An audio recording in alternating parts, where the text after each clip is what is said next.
الحمد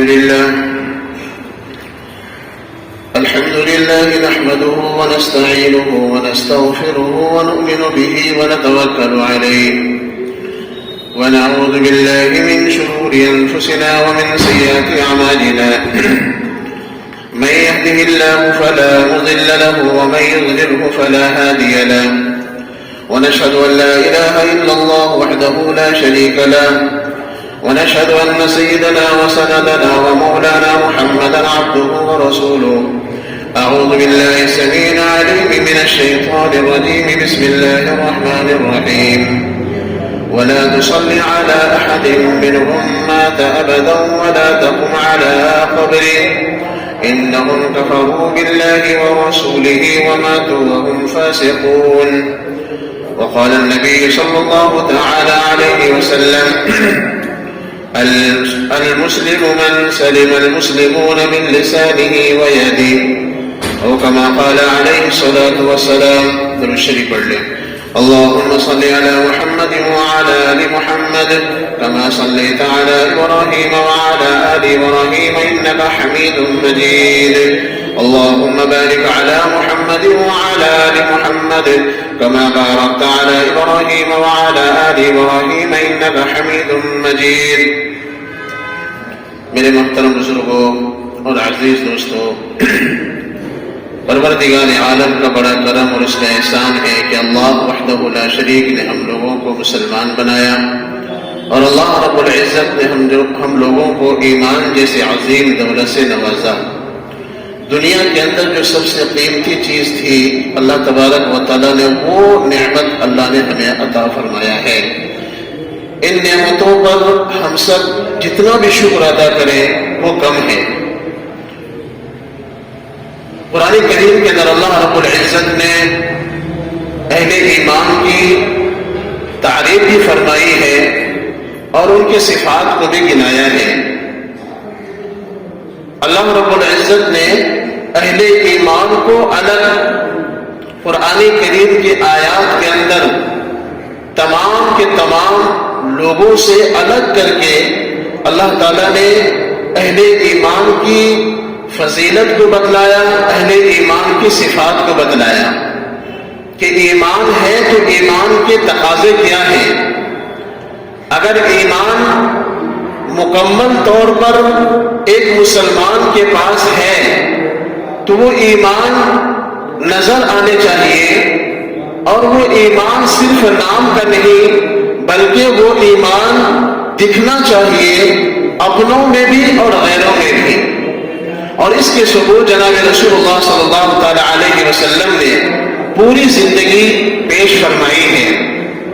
اپنوں کے ساتھ بھی اچھا سلوک کیا، غیروں کے ساتھ بھی اچھا سلوک کیا.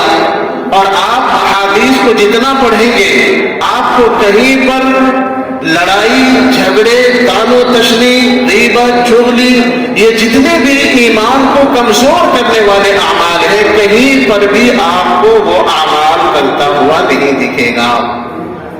جناب رسول اللہ صلی اللہ علیہ وسلم نے عمل کر کے دکھلایا اور صحابہ نے اس پر پورے طور پر آپ کو عملی جامہ پہنا کر کے یہ دکھلایا کہ اے میرے حبیب ہم تو آپ کی ذات پر قربان ہیں. آپ نے جو عمل ہمیں دے دیا ہے نہ ہم اس میں زیادہ کریں گے نہ ہم اس کے اندر کمی کریں گے، بلکہ جو کچھ آپ نے دیا ہے اسی پر عمل کر کے اللہ کی راہ میں ہم مقبول ہو جائیں گے. یہ صحابہ نے دنیا کے اندر ہی جناب رسول اللہ صلی اللہ علیہ وسلم کے سامنے میں عمل کر کے دکھلا دیا. اسی لیے جناب رسول اللہ صلی اللہ علیہ وسلم نے اپنی زبان نبوت سے فرمایا اصحابی کالنجوم کہ میرے صحابہ ستاروں کے مانند ہیں. اگر تم لوگوں میں سے کسی نے بھی میرے ادنا سمجھانے کے لیے ادنا صحابی کی بھی اگر نقش قدم پر چلو گے اور ان کی راہ کو اپنا دو گے تو تم کامیاب ہو جاؤ گے. کسی فرقے کا نام نہیں لیا، کسی جماعت کا نام نہیں لیا. آپ صلی اللہ علیہ وسلم نے فرمایا جو میرے طریقے پر اور میرے صحابہ کے طریقے پر چلے گا وہ کیا ہوگا؟ وہ کامیاب ہو جائے گا. اب آپ کو میرے بھائی بزرگوں اور دوستو وہی اخلاق اور وہی کردار جو آپ صلی اللہ علیہ وسلم نے صحابہ کو دکھلایا اور صحابہ نے وہی عمل کر کے آپ صلی اللہ علیہ وسلم کو خوش کیا، ہم سب اپنے اپنے زندگی میں یہ دیکھیں گے کہ ہم لوگ اس پر پورے طور پر عامل ہیں یا نہیں ہیں۔ عامل ہیں اللہ کا شکر ادا کریں گے، نہیں ہیں تو ہم اس پر عمل کرنے کی کوشش کریں گے، محنت کریں گے، مجاہدے کریں گے، آپ صلی اللہ علیہ وسلم کی سیرت کو پڑھیں گے، قرآن کریم کے اوراق کا مطالعہ کریں گے، تفسیروں کو دیکھیں گے، سنیں گے، سمجھیں گے، اس کے بعد ہم سب بھی وہی عمل کرنے والے بن جائیں گے۔ میرے محترم بزرگوں اور دوستو، آپ صلی اللہ علیہ وسلم نے اپنی زندگی مبارک میں کسی کو بھی نہ زبان سے تکلیف دی، نہ ہاتھ مبارک سے تکلیف دی، اور نہ ہی آپ نے اپنے عمل سے کسی کو تکلیف دی۔ اپنوں کے ساتھ بھی اچھا سلوک کیا، غیروں کے ساتھ بھی اچھا سلوک کیا، اور آپ صلی اللہ علیہ وسلم کے صحابہ کے گھر میں عملی انہوں نے اس طریقے سے اپنے آپ کو پیش کیا عمل کے اندر کہ اگر کچھ کھانا پینا پکتا، اچھا کھانا پکتا گھر میں، تو آپ یہ پوچھتے یہ جو میرے سامنے میں لائے ہو، کیا میرے پڑوس میں ایک یہودی ہے جو مسلمان تو نہیں ہے، کیا ان کے گھر کے اندر کچھ پہنچا دیے ہو یا نہیں پہنچائے ہو؟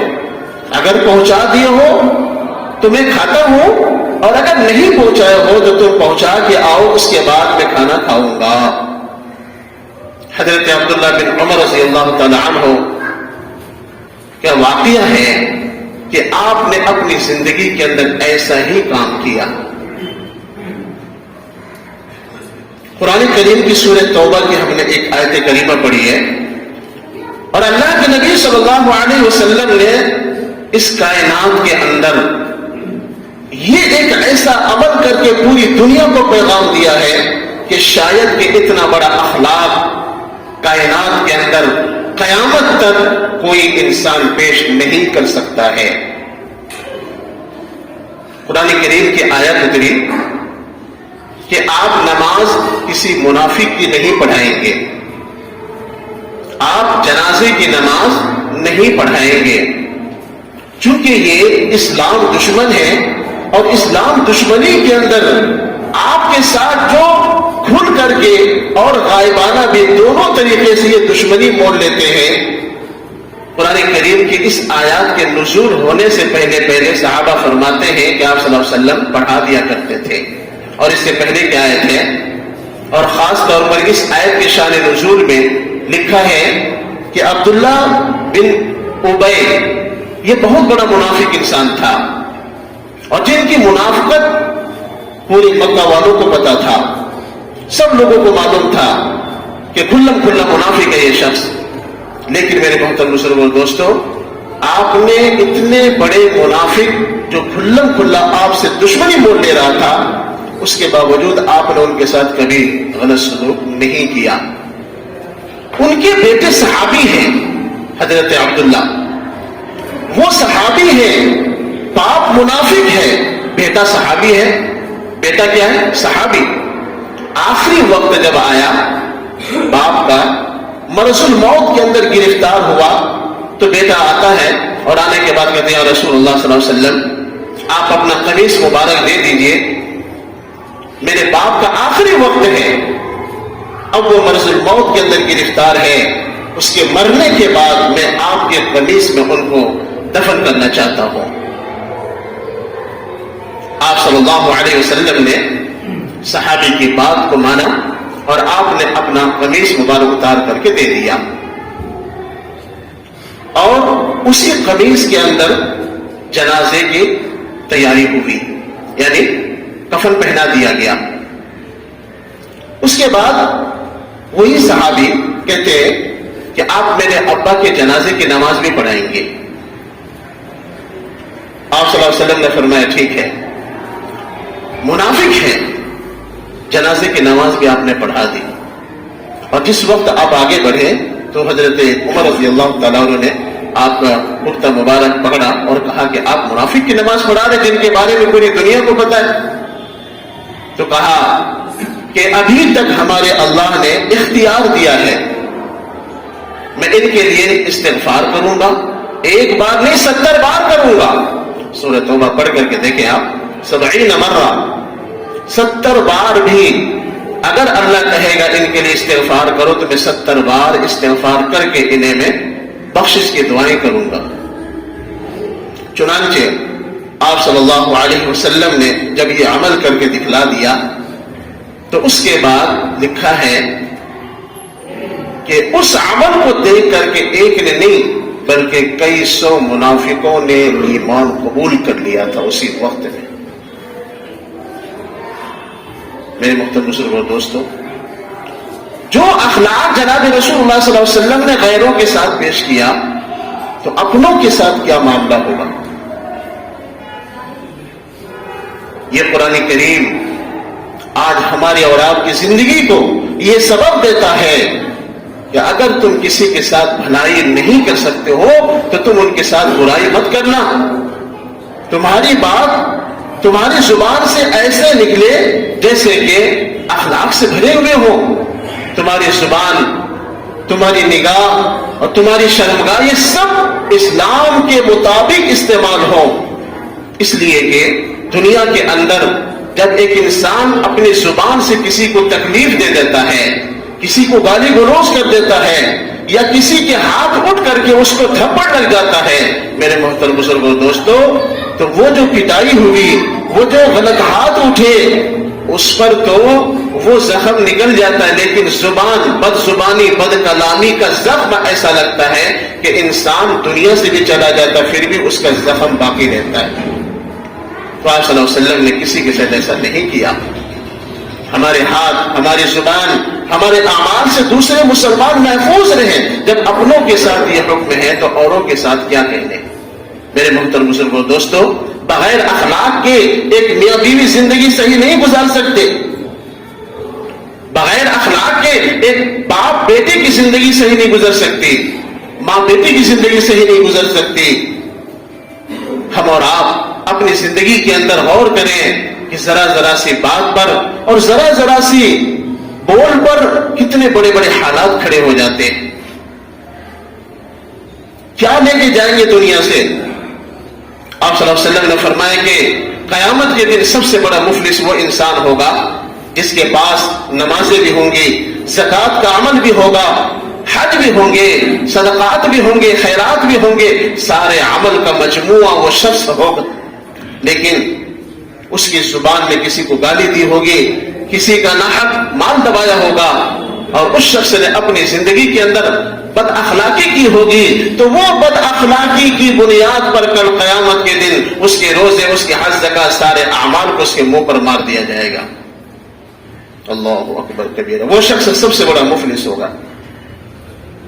اور آج ہم اور آپ اپنوں میں ہی رہ گئے، لڑ جھگڑ کر کے یا آپس میں انتشار کر کے رہ گئے، تو ہم آگے کیا کریں گے غیروں کے ساتھ میں؟ میرے محترم بزرگوں دوستوں، اس لیے ضرورت اس بات کی ہے کہ ہم اور آپ مل جل کر کے اسلام کو پڑھیں، اخلاق حسنہ کو پڑھیں، اسوہ حسنہ کو پڑھیں اور اپنی زندگی کے اندر میں شام، صبح، رات، دن اپنی پوری زندگی کو اسی کے مطابق ڈھالیں. انشاءاللہ ہم سب کی کامیابی یقینی، ہم سب کی کامیابی یقینی. ہم سب آج جمعۃ المبارک کا مبارک دن ہے، یہ تہیہ کر لیں کہ آپ صلی اللہ علیہ وسلم کے اخلاق سے ہٹ کر کے زندگی نہیں گزاریں گے. آپ صلی اللہ علیہ وسلم نے فرمایا اخلاق کو پیش کر کے کہ اگر کسی کے مابین بات چیت بند ہے لڑائی جھگڑے کی وجہ سے اور ان میں سے کسی نے پہل کر لیا معافی مانگنے میں، تو کل قیامت کے دن آپ صلی اللہ علیہ وسلم فرماتے ہیں وہ جو اس نے اپنے آپ کو پہلے پہل کیا تھا معافی مانگنے میں، فرمایا کہ اگر اس وقت میں انہوں نے اپنی بے عزتی محسوس کی ہوگی پہلی بات تو کرنا محسوس نہیں کرنی چاہیے. اگر انہوں نے اپنی بے عزتی محسوس کی تو کل قیامت کے دن حوض کوثر پر میں محمد رسول اللہ صلی اللہ علیہ وسلم انہیں اللہ سے مانگ کر کے عزت دلواؤں گا. جس نے بھی اتنا اونچا اخلاق پیش کیا ہو میرے محترم بزرگوں دوستوں, تو ان کے اپنوں کے ساتھ کیا عالم ہوگا. اس لیے میرے بھائی بزرگوں دوستوں, بغیر اخلاق اور بغیر اسوہ حسنہ کے ہماری زندگی نامکمل ہے. ہم سب کچھ کر کے بھی کچھ نہیں ہے. اس لیے اپنوں کے ساتھ بھی غیروں کے ساتھ بھی اخلاق پیش کریں. اور یہ سردی کا موسم شروع ہونے والا ہے, بلکہ ہو ہی گیا. بہت ساری جگہوں پر سردیوں کا وقت پہلے آ جاتا ہے, کہیں دیر میں آتا ہے.